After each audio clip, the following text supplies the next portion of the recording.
You know, there are friendships on TV that feel real, and then there are the ones that actually were. One of the most special bonds I've ever seen wasn't between brothers or father and son. It was between Michael Landon and Victor French. To us, they were Charles Ingalls and Mr. Edwards. Two strong men standing side by side in Walnut Grove through blizzards, heartbreak, and every kind of storm life could throw at them.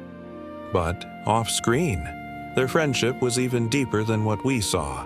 And I don't say that lightly, because when you watch them together, the way they look at each other, the way one can just be there for the other without saying a word. It's not acting.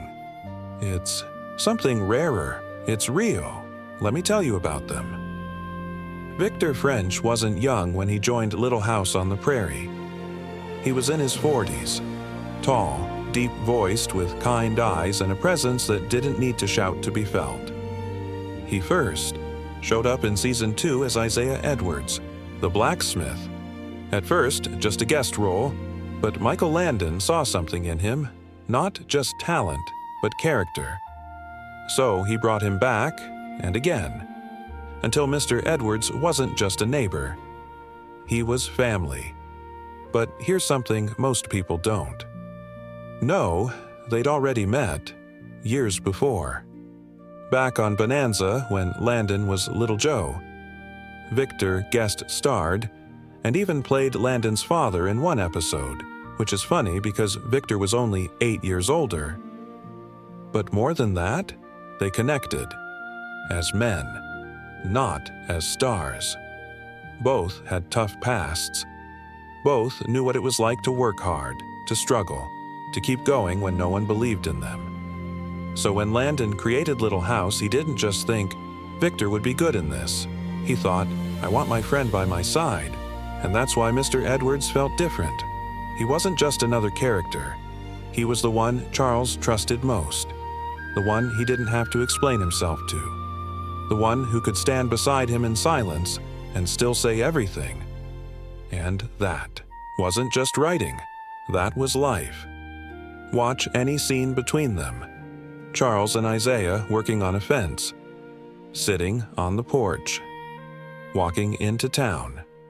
There's no big speeches, no dramatic music, but you feel it.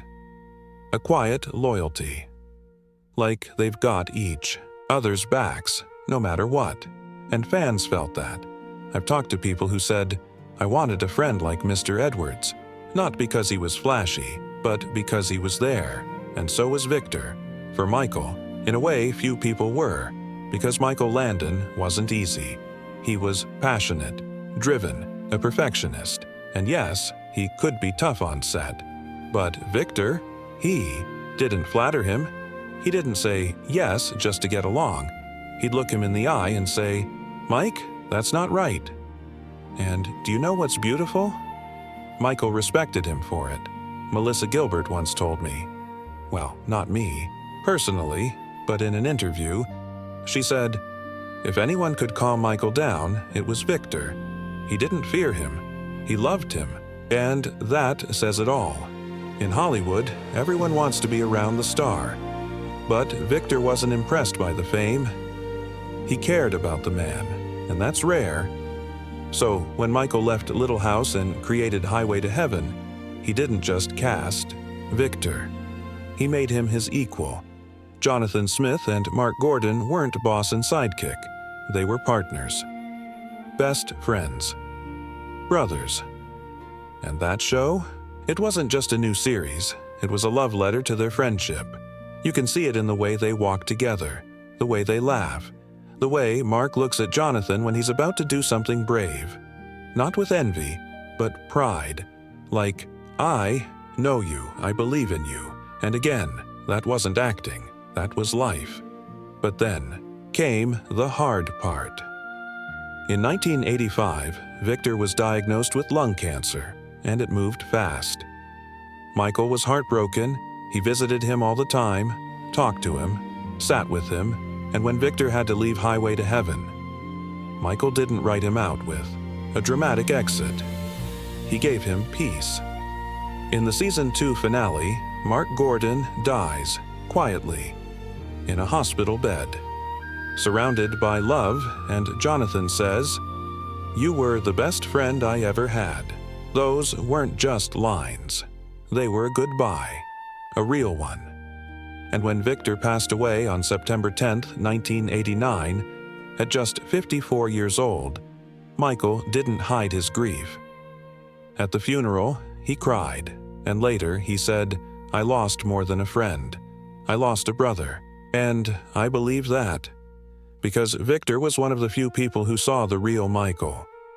Not the Charles Ingalls the world loved, not the star, but the man, with fears, regrets, and a deep need for loyalty. And Victor gave him that. Without condition, without ego, just love. Now, here's a moment that still gives me chills. In 1991, Michael was on Larry King Live near the end of his own life, battling cancer. He looked weak, but his heart was strong, and when Larry asked, "Who shaped your life?" Katie didn't talk about producers or awards or big names. He said, "Victor French. He was the truest friend I ever had." And his voice broke, just for a second, but it was enough, because in that moment, we saw it, the depth of that bond, not built on fame, not on scripts, but on real life. And that's what made it so powerful, because in a world full of fake smiles and temporary connections, Michael and Victor had something rare. They had brotherhood. They didn't need to say, "I love you," every day. They didn't hug on camera, but you could feel it in every look, every quiet moment. Every time Charles put his hand on Isaiah's shoulder, no words, just presence. That was their language, and we understood it. Because we've all wanted a friend like that. Someone who stands by you. Not because it helps them, but because it's you, and that's why their friendship still moves us. Because it wasn't perfect. It wasn't loud, but it was steady, like a rock, like a promise. And in a world where people come and go, that means everything. Now, let's remember one of their most powerful scenes. In Little House, when Mr. Edwards saves Nellie from a runaway wagon. Charles runs in, sees what happened, and without a word, just puts his hand on Victor's shoulder. No music, no speech, just that touch, and it says everything.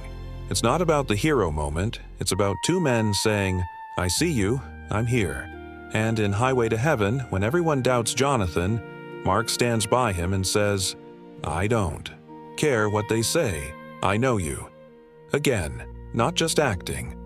It was truth, because Victor did that for Michael, again and again, and Michael returned it by giving Victor a second chance, by making him a star, by standing by him, all the way to the end. Today, fans still talk about them, not just as co-stars, but as examples. One woman wrote, "My dad used to show me their scenes when I was sad. He said, 'That's what real friendship looks like.' Another said, 'I lost my best friend.' Watching them together, it reminded me that love like that exists. And that's the legacy. Because their bond wasn't just personal, it became ours. We saw in them what we hoped to be.